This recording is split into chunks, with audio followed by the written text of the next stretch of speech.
নমস্কার বন্ধুরা, কেমন আছেন সবাই? আশা করি আপনারা সবাই খুব ভালো আছেন। তুফাস রান্না বান্নায় আপনাদের সবাইকে স্বাগত জানাই। আজ আমি রান্না করব ভোলা মাছ। একদম ঘরোয়াভাবে মাছটা রান্না করে দেখাবো। ভোলা মাছ খুবই সুস্বাদু আর অনেক রকমভাবেই ভোলা মাছ রান্না করা যায়, তবে আমি আজকে করব সর্ষে ভোলা বা সর্ষে বাটা দিয়ে ভোলা মাছের ঝাল। যারা মাছের কাঁটা বেছে খেতে পছন্দ করেন না তাদের কাছে ভোলা মাছ ভীষণই প্রিয়, কারণ এই মাছের একটা মাত্র কাঁটা থাকে, তাই কাঁটা বাছারও কোনো ঝামেলা থাকে না। তাছাড়া ভোলা মাছ যেহেতু খুব সুস্বাদু, তাই মোটামুটি সবাই খেতে পছন্দ করে এই ভোলা মাছ। মাছগুলোকে খুব ভালো করে ধুয়ে পরিষ্কার করে নিয়েছি। এখন মাছগুলোর মধ্যে আমি নুন হলুদ মাখিয়ে নিচ্ছি।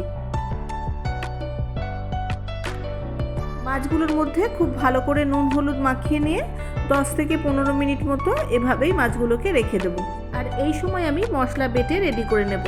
আমি দিয়ে দিচ্ছি এখানে 2 টেবিল চামচ সর্ষে। আমি এখানে কালো সর্ষে দিয়েছি, আপনারা সাদা সর্ষে আর কালো সর্ষে দুটোই মিশিয়ে দিতে পারেন। দিয়ে দিলাম 3টে কাঁচা লঙ্কা আর অল্প নুন দিয়ে সর্ষেটাকে বেটে নেব। এবার গ্যাসে কড়াই বসিয়ে দিয়ে দিচ্ছি সর্ষের তেল।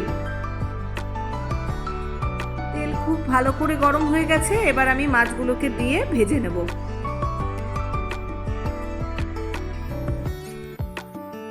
মাছগুলোর এক পিঠ ভাজা হয়ে গেলে আস্তে আস্তে সব মাছগুলোকে উল্টে দেব।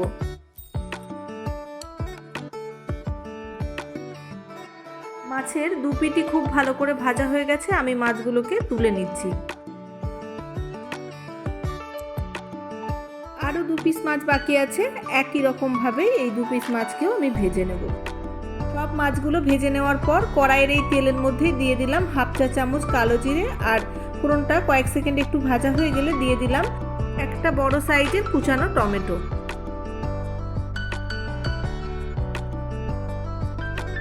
2 মিনিট মতো টমেটোটাকে একটু নেড়ে চেড়ে নিয়ে এর মধ্যে দিয়ে দিচ্ছি চেরা কাঁচা লঙ্কা। আবারও একটু টমেটোটাকে নাড়াচাড়া করে ভাজবো যতক্ষণ না টমেটোটা সিদ্ধ হয়ে বেশ খানিকটা নরম হয়ে যায়।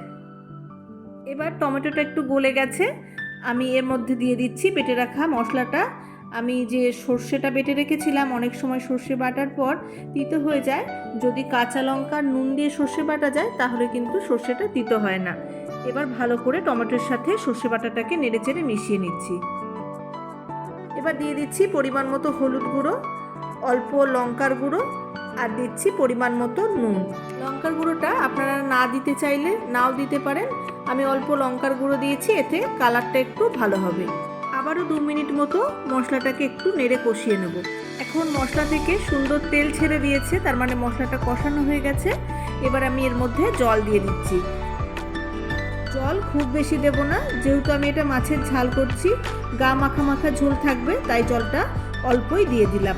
এবার আমি ঝোলটাকে ভালো করে নেড়ে মিশিয়ে দিয়ে একটু ফুটিয়ে নেব। এখন একটা ঢাকা দিয়ে দিচ্ছি আর ঝোলটা আমি 3-4 মিনিট মতো একটু ভালো করে ফুটতে দেবো। দেখুন ঝোলটা সুন্দরভাবে ফুটে গেছে। এবার আমি এর মধ্যে ভেজে রাখা মাছগুলোকে একে একে দিয়ে দিচ্ছি।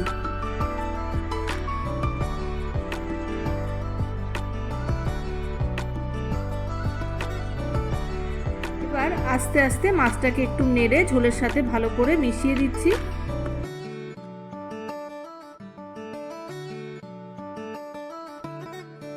আবারও ঢাকা দিয়ে গ্যাসের ফ্লেমটাকে মিডিয়ামে করে দিয়ে 5 মিনিট মতো ঝোলের সাথে মাছটাকে ফুটিয়ে নেব। 5-6 মিনিট পর ঢাকনাটা খুলে একটু নেড়ে দিয়ে আমি উপর দিয়ে খানিকটা ধনেপাতা কুচি ছড়িয়ে দিচ্ছি।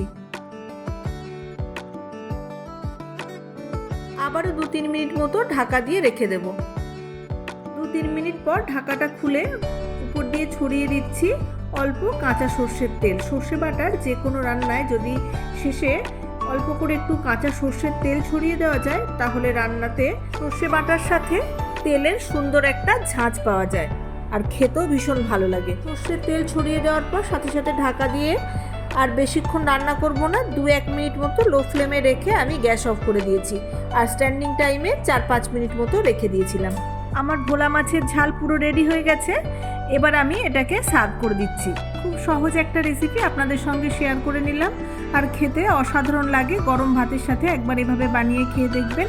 আর আমার রেসিপি যদি আপনাদের ভালো লেগে থাকে তাহলে একটা লাইক করবেন আর বন্ধুবান্ধবদের সাথে ভিডিওটি শেয়ার করবেন। নতুন বন্ধু হয়ে থাকলে অবশ্যই চ্যানেলটি সাবস্ক্রাইব করে আমার পাশে থাকার অনুরোধ রইল। আর আপনাদের মূল্যবান মতামত অবশ্যই কমেন্টের মাধ্যমে আমাকে জানাবেন। আজকে এই পর্যন্তই, দেখা হবে আবার নতুন রেসিপি নিয়ে। ততক্ষণ সবাই খুব ভালো থাকবেন, সুস্থ থাকবেন। ধন্যবাদ।